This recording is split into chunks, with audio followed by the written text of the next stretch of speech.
South 5th Street will now come to order. We will have invocation by Pastor Keith Woodruff of Fellowship General Baptist Church. Please rise for the invocation.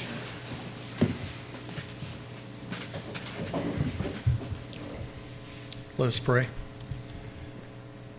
Father, we're thankful this evening, Lord, for all your many abundant blessings that you've given to us. And I pray for this council meeting tonight that our mayor and council members will make wise decisions for the continued success and growth of Poplar Bluff.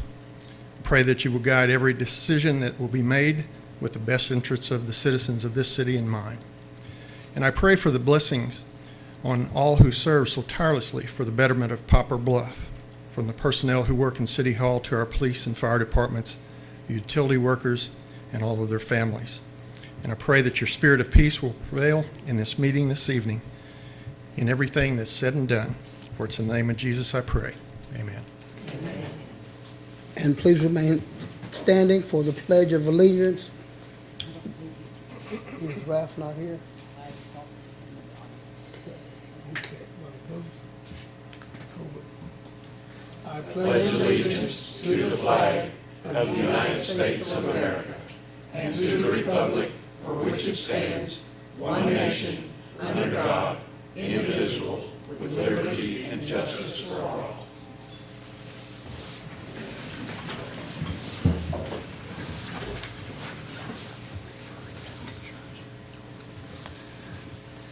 Roll call, Clerk Young. Councilwoman Parson. Here. Councilman DeGaris. Here. Councilwoman Horton. Here. Councilman Cornman. Here. Councilman Black. Here. Mayor Pro Tem Davis. Here. Mayor Smith. Here. We do have a quorum. And thank you, Clerk. I would like to take this opportunity to welcome everyone here tonight. Item 5, disclosure of interest. Any member of the City Council may disclose any possible conflict of interest dealing with either any item on the printed agenda or with any matter discussed at a previous meeting. Hearing none. Item 6, citizens' input. Each person in the audience may take this opportunity to address the City Council on any matter which is not on the printed agenda. I believe first we have Mr. Spencer Jones.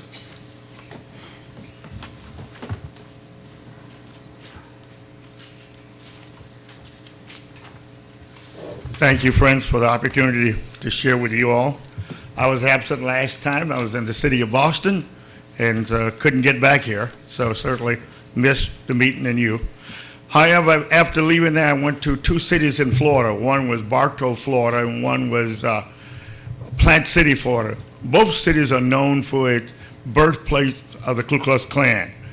In those cities, they had a King Street running in the heart of the city. I was touched by that. Whereas Poplar Bluff is not known for that kind of reputation, but at the same time, we do not have a King Street. And the reason why, we have not been intentional. It's the bottom line. We get things done when we're intentional. I grew up on a farm just about 5 miles outside of town. We didn't have electric light in our home until I was 16 years old. My father just didn't see a need until I really began putting pressure on him to do it. It's intentional. We get things done when we are intentional. Now, this is some of the things that that I've done. I've been in touch with the office Representative Shaw about the Highway 60 out here. And he introduced me to another gentleman who works with the state of Missouri, who is in charge of the signs and renaming streets and that kind of thing. And this guy was very, very kind, very just a good-spirited gentleman. He said he would work with us to endeavor to try to get it done. There are 2 ways that we can get it done. Well, he wanted to, I told him about Mr. Mark and Mayor Smith here, and he said he would definitely call Mr. Mark and began coming up with ways and means we could do it. There are several ways we can do it. I think that you guys in the past have recommended the petition, but we know how that works. You can get a few people who are not for it, then it kills it. he tended to think that if it was something submitted to the legislator, they could take it to the legislature and get it done. So my hope and my prayer is that certainly a little later on, we want to hear from you guys of what needs to be done. Again, I believe that we can get this done. If we don't, our grandkids and our kids won't forgive us. Now, I had the greatest father in the world, but the only thing that every now and then when I go down on that farm again, I said, why did my brothers and sisters did not put the pressure on him to get it done? You've got to be intentional. You guys, all of us have to be intentional. We're not here saying you guys do everything. If we'll work together, and I believe that we can, and I believe that we will. I believe that there's a number of goodwill people on this council who recognize there's a need for a black policeman, for more than one. In fact, as I said, there was one in 1960 when I went to Wheatley High School. So for more than one, there's a need for a black fireman. There's a need for more than one. But how do we get it? We just said, well, and I deal with pastors all the time. And the fact that churches are not growing. And you know why? They sit in their office and do nothing outside. They do not go out in the community and meet people. They're not intentional. The bottom line, when we are intentional, we get things done. And again, my prayer and hope that we will get done and done. In the morning, I have a meeting scheduled. I had it scheduled this evening, but there was a lot of things that came up with the chief of police here. I'm going to say he's a good man, but at the same time, we have to be intentional. Now, I've been coming to this meeting a year and a half. Now, one time has an Afro-American minister led in prayer. Hold on. You know why? We're not intentional.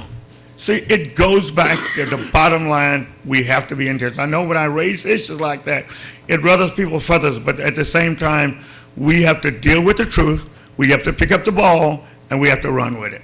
So I just need to, we made an agreement, I think, at the beginning of this year that each month that each one of us would give a report and then we'd get feedback. So I'm willing to hear from you guys what might have been done between now and then. You have anything to report? No, the last few weeks I was on vacation for almost 2 weeks, and all I've been doing is working on the budget, so Do you remember getting a call from this gentleman? I do. I got a call from you, and you gave me a number, but not a name, and I called the number, and it was just their office number, and I had no idea who to ask for. Mm-hmm. I know I've talked to one gentleman at and he said he knew you MoDOT. Personally, so what I will do is get on the phone tomorrow Okay. and call back and make sure that this man has he said he knows you and has your number. And so that shouldn't be a problem there. No, it shouldn't be. It's just when I called the number, I didn't know who to ask for, because there's a lot of different people at MoDOT, and I know several of them. So. No question, you're a good man, and I want to applaud you for the effort. But probably what would have been good if you'd called me back and said, hey, Mr. Jones, I didn't make the contact. Can you do anything else? See, this is what we're talking about. That's all of us being intentional, taking that next step. And I got a book. Maybe I want to give it to several of you guys. Going the extra mile. When we go the extra mile, we get things done. Love you guys. We're friends. We're going to work together. But we got to deal with the truth. Thank you.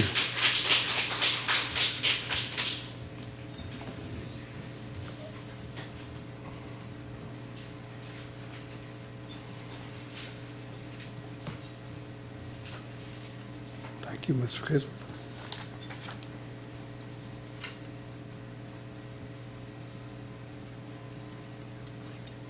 Oh.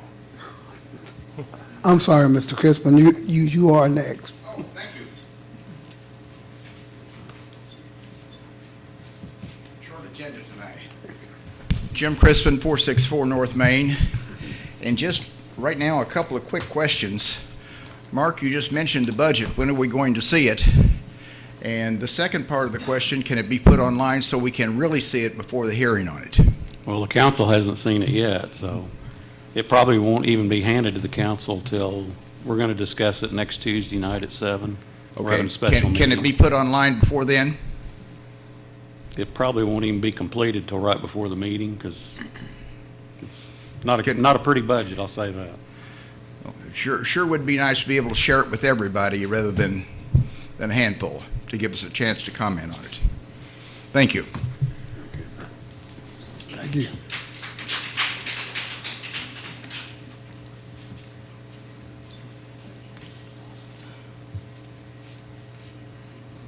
Moving on to item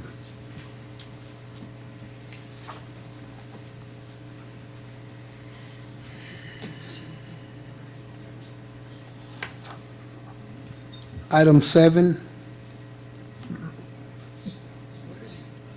items for discussion. The City Council will discuss a proposed police officers group, IBEW Local 702, union contract. Yes, this is the union contract with the police officers that we've been working on for quite a few months. It's a little bit more lengthy than the dispatcher's contract. I will say, though, it started out as about 150 pages, and I think it's down to maybe less than 50 pages now.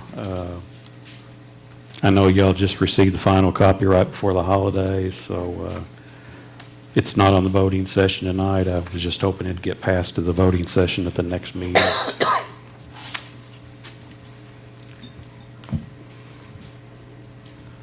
Mr. Messingham, I make a motion that we table this item at this time. I think we had passed the ordinance a few weeks ago regarding benefits of employees with the police department as well as others, and I'm not sure at this time, there may not be some conflict in that, but I do motion that we table it at this time.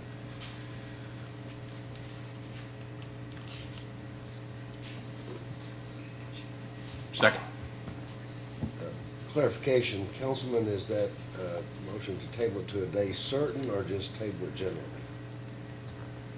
Is the motion to table it to a day certain or just generally? Generally.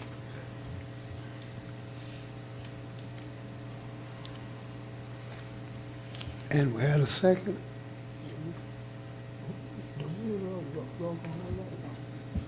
All in favor? Aye. All opposed? Motion carried. Item A is tabled. Item B, the City Council will discuss a recommendation to adopt the 2018 International Property Maintenance Code. Mr. Mayor, Yes, sir. I'd like to excuse myself as a councilman at this time and take a seat in the audience. And then I would like it to speak to this as simply a citizen, but not as a councilman. I'll come from the audience, not from this chair. Very well. Very well. Thank you. At the last meeting when this was first presented, there was asked for some more information about this particular code.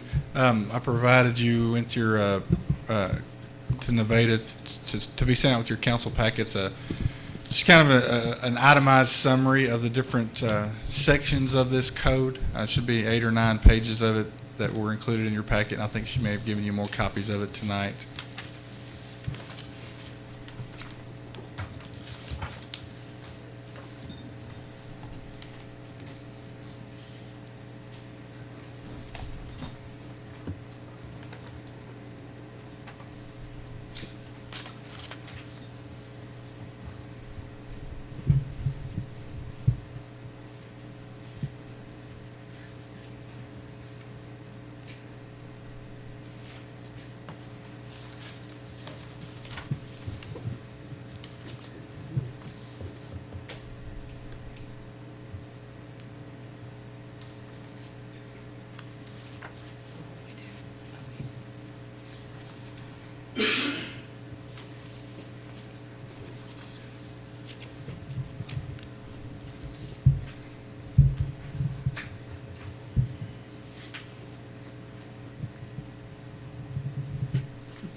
appropriate for me to share my comments at this time as a citizen? Yes, please.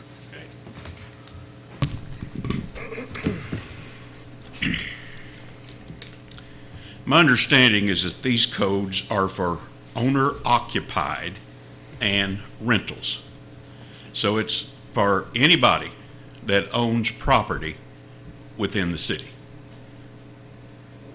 If fully implemented, as I read them, we will need to hire more employees for the enforcement of them. Presently, we are having trouble getting code problems like derelict vehicles, vehicles on unimproved spaces, trash, etc., resolved.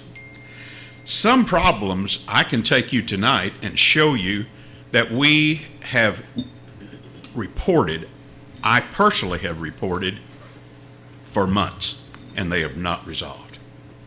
There are others in this audience tonight that I know have reported them, and they have gone on for years and have not been resolved.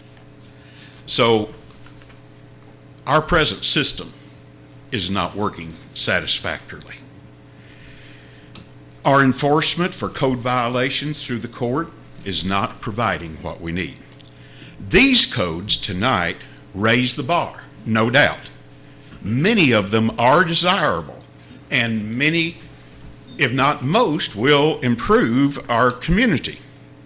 The questions are, how will they be implemented, and who will do it? And exactly what will be required, because what we have before us tonight does not tell us what will be required at all. I'll go on to explain. The bullet sections that we have, which have been prepared, and I am thankful and glad to have some help in those, are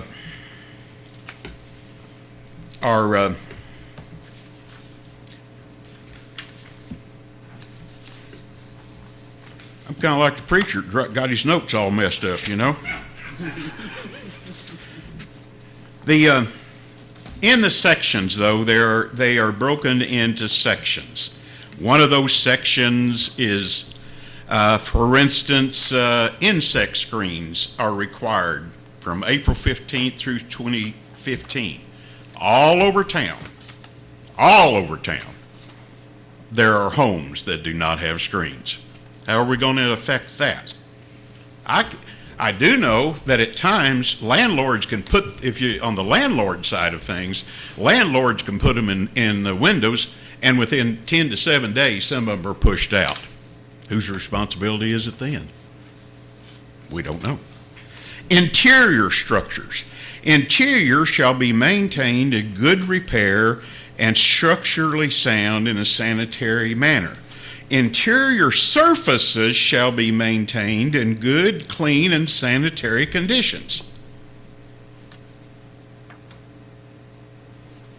A landlord can have that thing spick and span, kitchen to toilet, and in 3 days it can be absolutely nasty. But it says it's the owner's problem. How can we do that? How is that going to happen? I'm certain that we're not going to let people just go in everybody's house to inspect and see how clean the toilet is. There's another section about rubbish and garbage. Deals with the accumulation of rubbish and garbage. The owner of every occupied premises shall provide approved containers for rubbish and garbage. Many of the trash haulers in town provide those containers. So if in that case, they are not needed. There's a section of pest elimination. Structures shall be kept free from insect and rodent infestation. Again, that home can be prepared that way, and a new person move in it, and the day they move in, they carry that rodents and things with them. Is it going to be the owner's responsibility all the time? A section on lights. Every habitable space shall have not less than one window of approved size facing directly the outdoors or a court. Now, I don't know what habitable space is, so that fact alone could clear things up a lot. But if habitable space is the bathroom, there's bathrooms all over this town that do not have. 3 homes I have lived in this town that were relatively nice homes had bathrooms. I think they were habitable. There's no window. And yet that's what it says. Or perhaps it's the laundry itself. There's a section on ventilation.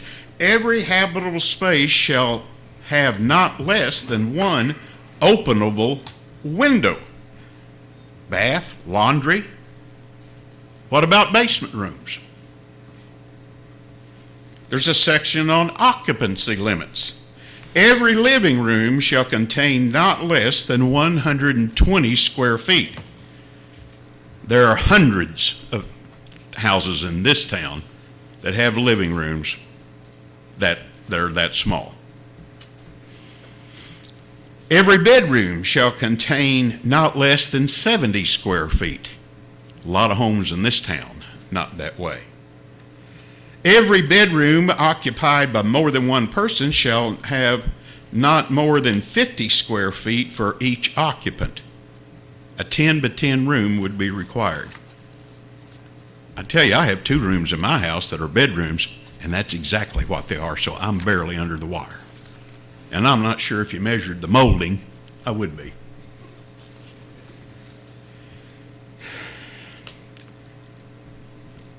Is the city going to come in and expect the size of your bedroom? Is the city going to come in and inspect the size of mom and pop who live in and have had low income through their years, but have a modest home that's clean, neat, no trash, no vehicles? We're going to go in and inspect their bedrooms, living rooms for size? Bedrooms shall not constitute the only means of access to other bedrooms or habitual spaces. Every bedroom shall have access to not less than one water closet and one lavatory without passing through another bedroom. I think there's a lot of homes in this town you have to pass through a bedroom to get to one. We all know it's not desirable. It's not the new way of building things, but there are many out there that do exist that way. This one, under the same section, every bedroom shall have access to one water closet and lavatory located on the same story as the bedroom or an adjacent story. Almost the implication there that if you have bedrooms upstairs, that's where it needs to be. Boy, kind of gets a little scary. Then there's a section on general. Owners shall provide and maintain such plumbing facilities and fixtures in compliance with these requirements. I don't know what those requirements are. It doesn't say. I don't know what that means. What are they? Then, as you would move on, there are yet other sections. Toilet rooms, plumbing, water, sanitary, storm drainage. I didn't have any real major things there. But then there's one just simply says general. A person shall not occupy as an owner occupant or permit another person to occupy any premises that do not comply with this chapter. Again, I don't know what those are. I don't know what that chapter is. We don't have it. We haven't read it. Hadn't been explained to us, to the citizens. Hadn't been explained to you folks as councilmen even. Heating facilities. Every owner and operator of any building shall supply heat during the time period of October 1 through May 15. Now, maybe that's not what maybe there's more there, I don't know. But just reading that, what it says is, if you rent a home and you don't want to pay the utilities from October through May the 15th, somebody else has to do it, the owner. Is that what you want? Electric facilities. Every occupied structure shall be provided with an electrical system in compliance with the chapter. What's the chapter? Where is the rest of it? What does it mean? Many are grandfathered today. I don't know. The code officials shall require any defects to be corrected. When? If it's new construction, sure, there's reason for new construction. If it's a remodeling of a bedroom, well, is it that bedroom? But it says that that individual can require any defects to be corrected. So that would indicate you could that inspector, whoever it is, could find any defects in the house, the property, and have it done. And then there's a section about outlets and things, which most of those are compliant. Many of those things are grandfathered in. Apparently, at least now, they're grandfathered in until such work is done. When things do have to be updated, I do understand that. There's means of egress and fire-resistant ratings and but it required smoke barriers and smoke partitions shall be maintained to prevent the passage of smoke. I don't have any idea what that means. It could mean a lot of dollars. Required firewalls, fire barriers, and fire partitions shall be maintained to prevent the passage of fire. That's very common in commercial buildings, yes. It does not indicate here whether we're talking about commercial buildings, residential buildings, or what. Then, finally, under fire, where more than one smoke alarm is required to be installed, the alarm shall be interconnected in such a manner that the activation of one alarm will activate all of the alarms. Now, it does go ahead and say this is not required in buildings not undergoing alterations, repairs, or construction. But I think it would say that for the new home, the new construction, you're going to have to hardwire that thing. You can't just put up battery operated. You're going to have to hardwire that throughout at a more expensive installation price. Now, again, many of these things are good. And but if you're going to impose these on poor homeowners, low-income homeowners, there's no way they can afford it. What are we going to do with them? Impose them on landlords, and you're calling for rents to go up. Tenants cannot pay, and you're going to have empty homes that soon become derelict buildings. And we can't even take care of the derelict buildings we got now. The list grows by number each year. Squatters will begin to come in. Property values will begin to go down. And I tell you, folks, and I know it's the worst case scenario,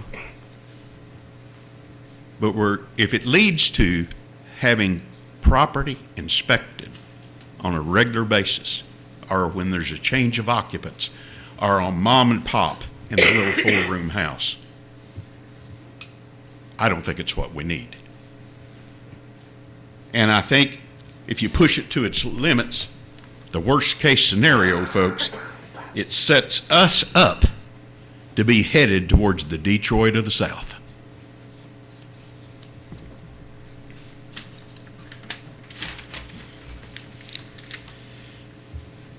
Right now, there's an old saying, a pig in a poke. Right now, I think this is a pig in a poke.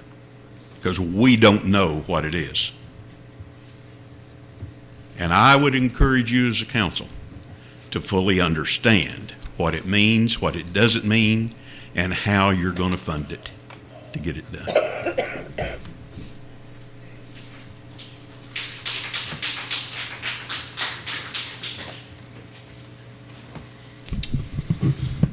Just to kind of address a few things of Mr. Black, you know, a lot of these items I listed in your summary are in our current city ordinances.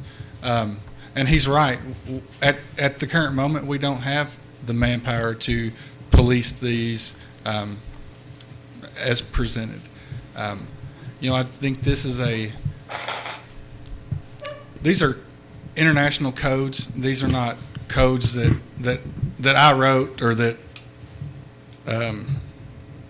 code enforcement wrote. These codes are developed to be enforced internationally.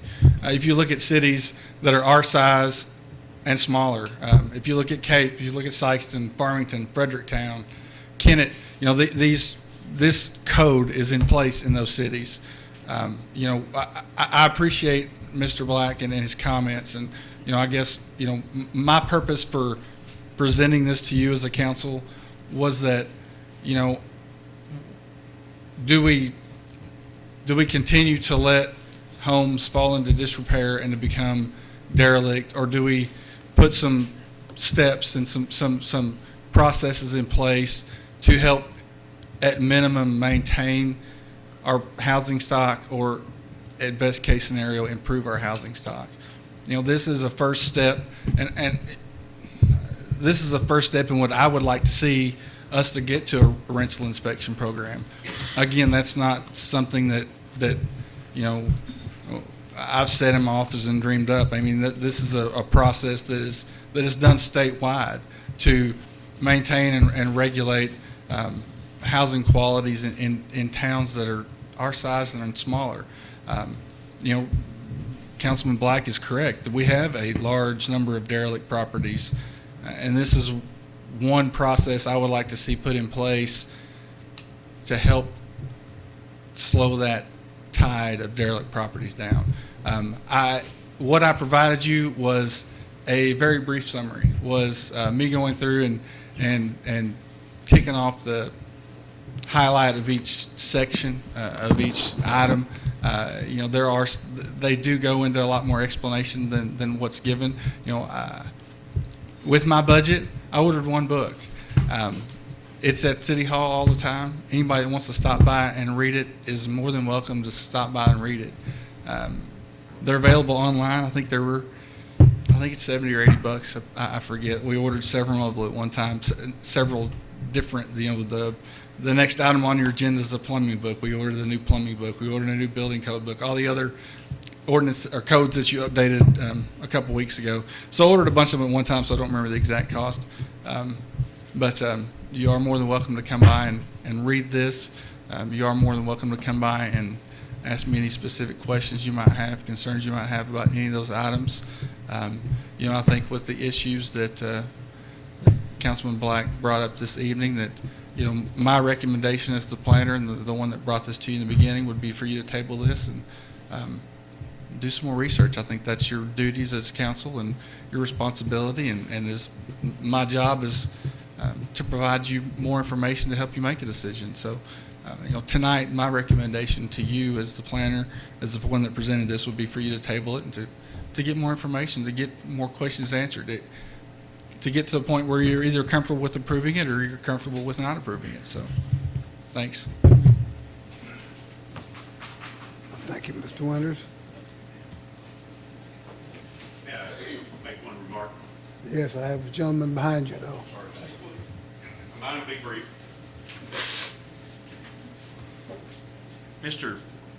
By the way, I want you to know I do have all respect for Mr. Winters and his desired result. I don't question him on that. That needs to be said. However, he used a hot button word a while ago. And the hot button word, or two words, the hot button word was inspections. And what I fear is just like Of course, I'm an advocate. I am not an advocate for gun control. I believe in the Constitution and amendments of the United States of America. But every step that is taken to regulate guns is a step towards totally eradicate them. And that's the feeling I have when we move to these inspections. What it will come to, every time there's a transfer of the occupant in that home, somebody's going to have to pay to get that inspector out there. And if that inspector gets to keep his job very long, he'll find something wrong, because after a while, if he can't find a job, he doesn't need it. Wrong, we don't need him. Kind of like a gas company for years. Every time they came and inspected, they had to find something wrong. And now then, so the city going to pay that inspector? We don't have the funds. I don't see it. So is the building owner going to pay?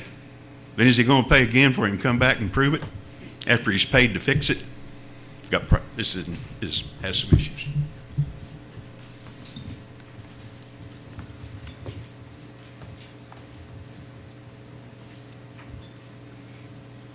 Good evening. My name is Greg West. I live at 1184 County Road 476, Poplar Bluff. There's nobody here at all that doesn't want to see Poplar Bluff grow and prosper and get better. Part of that's going to take growing pains. We all know that. One of the things that concerns me about this is, one, I believe that Mr. Winters is doing his job to bring that forward to the council. Absolutely.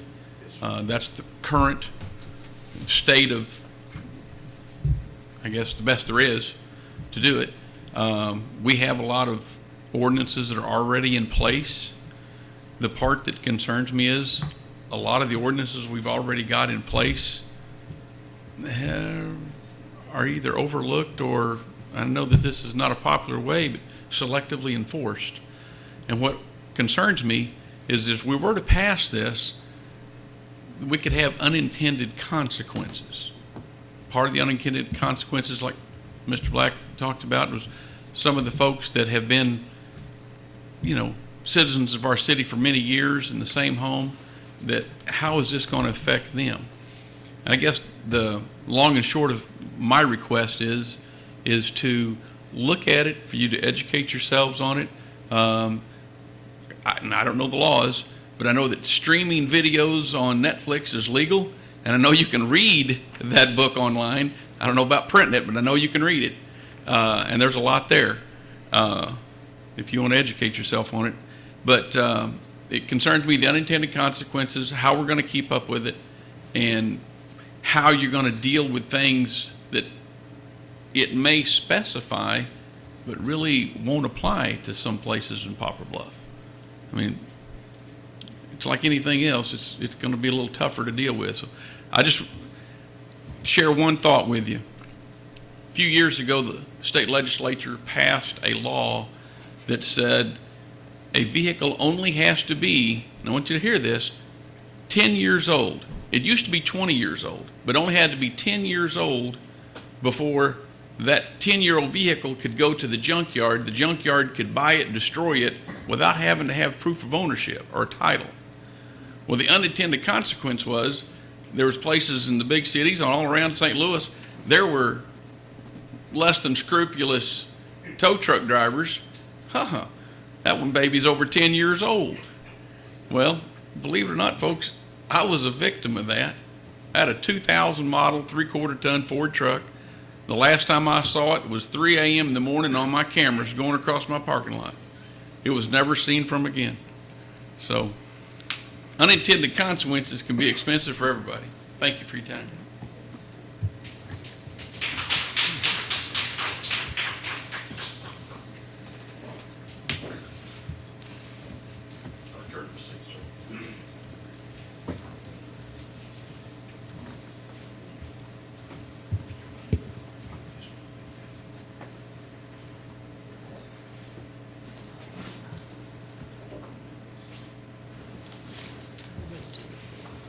Mr. Mayor, with the conversation went on, everything, and I agree with what everyone said on it, I would make the motion that we table this item.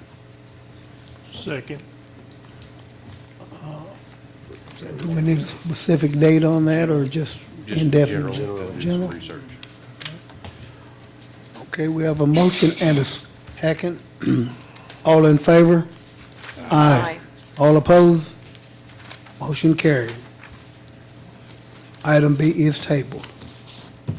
Item C, the city council will discuss a recommendation to adopt the 2018 International Plumbing Code. Thank you, Mr. Mayor. So currently, our city ordinances call out for the 2006 Plumbing Code, International Plumbing Code. The Planning Department and the City of Poplar Bluff Plumbing Board are both making a recommendation to adopt the 2018 International Plumbing Code to bring their update the plumbing code, allow for new procedures and processes and new materials, and be more up to date with that one. So.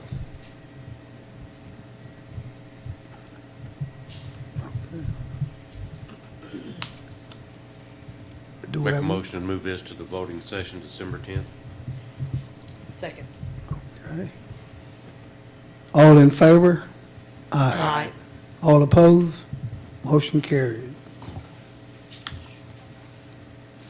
Item D, the city council will discuss a submission of a grant application to the United States Environmental Protection Agency for funding to assist in the removal of asbestos and other hazardous materials from the former City Hall, Municipal Court, and Police Department building located at 101 Oak Street, Poplar Bluff, Missouri. I have to regretfully say that this is not going to happen. The due date is tomorrow. I was waiting on a report from the environmental inspection firm that did the EPA-funded brownfield inspection on the project, and spoke with her this morning, and she still doesn't have what she needs back from the labs that did the testing, so I will not have what I need to be able to submit this by tomorrow. So that won't be happening. So do we need to just remove this from the agenda? Yes. Okay, Yes. okay. No further discussion. Item D is temporarily removed from the agenda.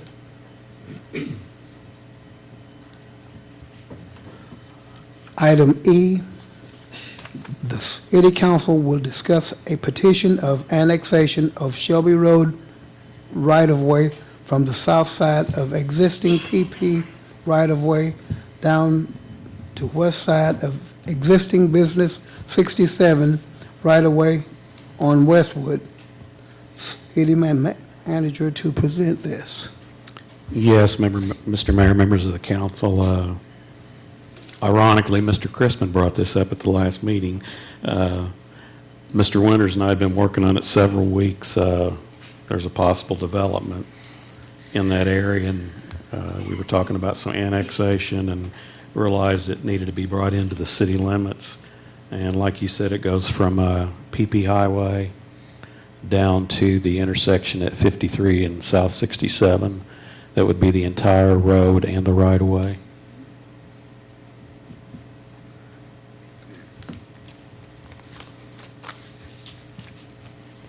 Make a motion to pass the voting session Second. Actually, this will, for the public meeting. yes, we'll have I'm the sorry. public hearing first. Yes. This will show up as a workshop item at our next Yes. agenda as well. So we Yes. don't need any action. No action tonight. Okay. Mr. Crispin?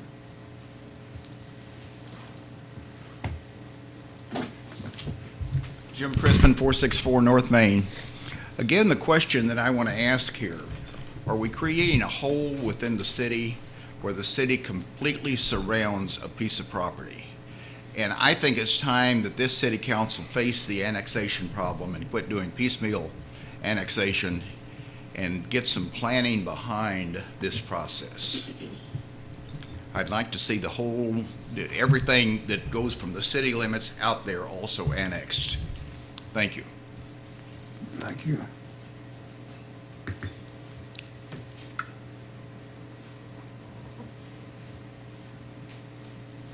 Okay, so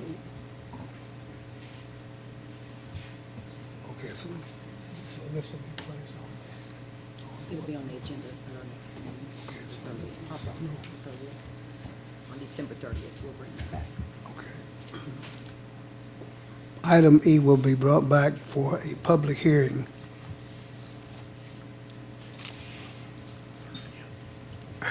Oh, just, okay. Item F, the city council will discuss a petition of annexation of the property located at 3547 North Westwood, owned by Fellowship General Baptist Church. Thank you, Mr. Mr. Mayor, Mayor. again, I am a member of that church, so I'll just stand aside if that's okay and refrain from any discussion. Thank you. Be noted. Thank you, Mr. Mayor. As he stated, the Fellowship General Baptist Church owns the property located at 3547 North Westwood Boulevard. It's approximately 4.5 acres on the west side of Highway 67 North. It's to be on the south side of their church building. This is the building that they recently renovated and have started using again as getting city services, and they have submitted a request to voluntarily annex this property.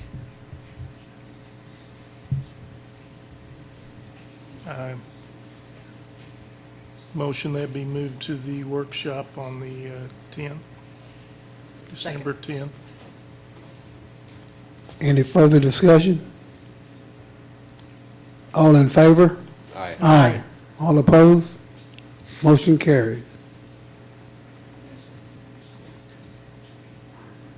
Item G, the city council will discuss change order number 2 for the 11th Street roadway project. S.H. Smith Company.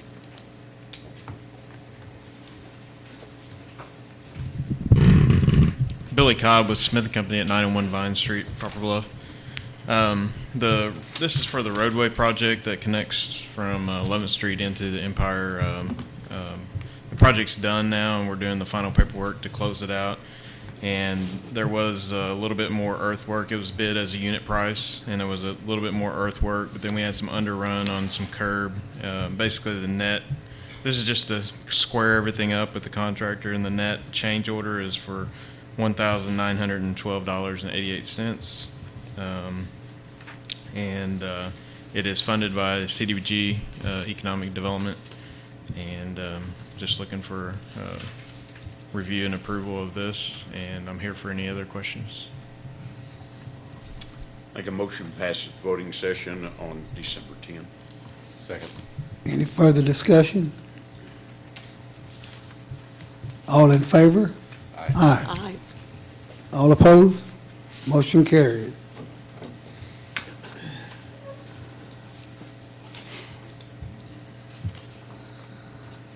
Item H, the city clerk will present to the city council for their approval the abstract of votes cast at the special municipal election held Tuesday, November 5th. Each member of the city council received a certified copy of the abstracts of votes from the November 5th, 2019 special election results, with all precincts reporting, there being a total of 769 ballots cast, 276 yes and 491 no votes. Make a motion for approval of the clerk's report. Second. Any further discussion? All in favor? Aye. All opposed? Motion carried. That concludes the workshop items. Item 9, action required items. That will not take place because we told it indefinitely. Okay. Yeah.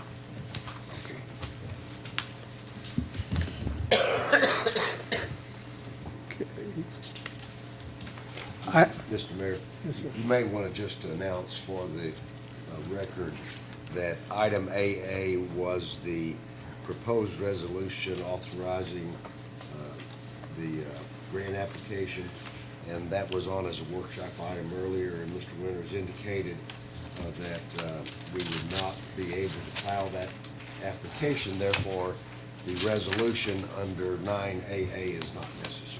Okay. Could everyone hear that? Hear his announcement on item AA? Okay.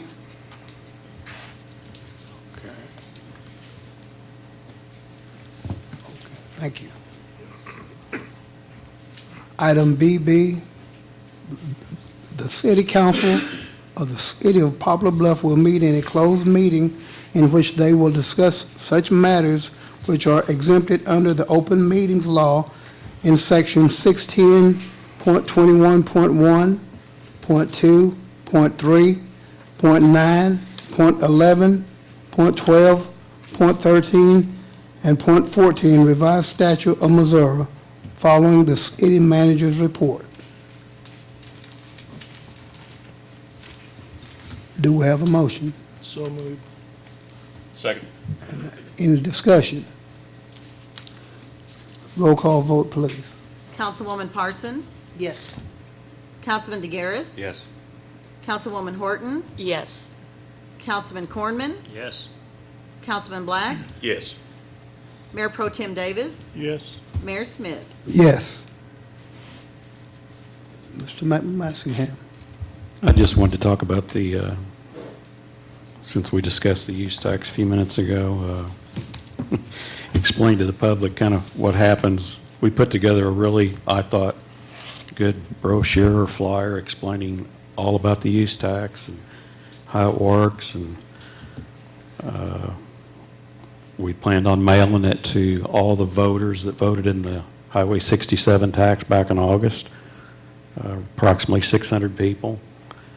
We stuffed the envelopes, had the flyer copied, took it to the police department because they have a pre-sort postage machine, put all the postage on the 600 letters that went out, hand-delivered them to the post office on a Wednesday morning, and had basically been told a 2 to 3 day turnaround, so we were hoping everybody get them Friday or Saturday so that information would be fresh on their mind before the election. And not even if they didn't get them Saturday, at least by Monday. They got them the Wednesday after the election from our local post office. I don't know how things work down there, but the same day that those were mailed out, my wife works for a lady in Cape Girardeau, and talked to her that Wednesday morning, and she mailed her a check on Wednesday morning, and she got the check here on Thursday afternoon. So I don't know. I don't know if they got set down there and just didn't get distributed. Somebody said they had to go all the way to St. Louis, and I'm certainly not criticizing the local post office. I know this is a national issue, so very frustrating. I'm not sure if, I would hope if people had got those before the election, it might have changed the vote. Whether it would have won or not, I don't know. But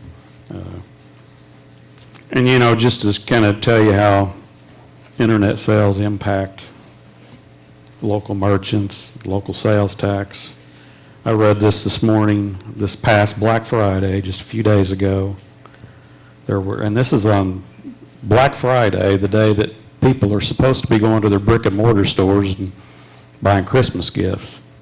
Internet sales set a record of $7.8 billion. And brick and mortar sales were down 6.2% on Black Friday. And this just keeps eroding and eroding and eroding the local businesses and our sales tax. I realize we're not going to change people and how they order things, but I would just say to the public, when you're Christmas shopping, at least try to buy the item locally before you go on the internet. That's all I have, Mr. Mayor. Thank you. Sure. Greg West again, 1184 County Road 476, Poplar Bluff.